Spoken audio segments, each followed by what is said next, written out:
তুলে ধরবো, যার নাম হচ্ছে রুমি। রুমির বাবা নেই, ছোট একটা বোন আছে। তো রুমির মা একাই ইনকাম করে।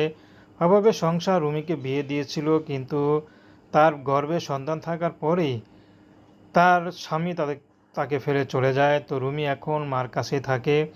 তো সুন্দর হলো যে জীবনে এত কষ্ট, আসলে ভাগ্য যাকে লিখে রেখেছে কপালে কষ্ট, তার কষ্ট কি কখনো ফুরায়?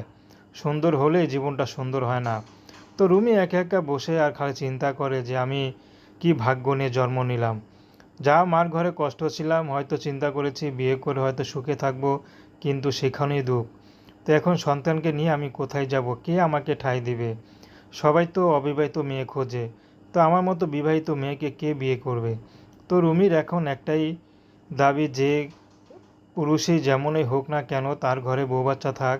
যদি রুমিকে এই মুহূর্তে রুমিকে কেউ দায়িত্ববান কোনো পুরুষ তার দায়িত্ব নেয়, তার পাশে থাকে, সে বিবাহিত হোক বা তার বয়স যতই বেশি হোক, রুমির আপত্তি নেই। রুমি তাকে বিয়ে করবে, তাকেই পছন্দ করবে, তার সাথেই ঘর সংসার করবে।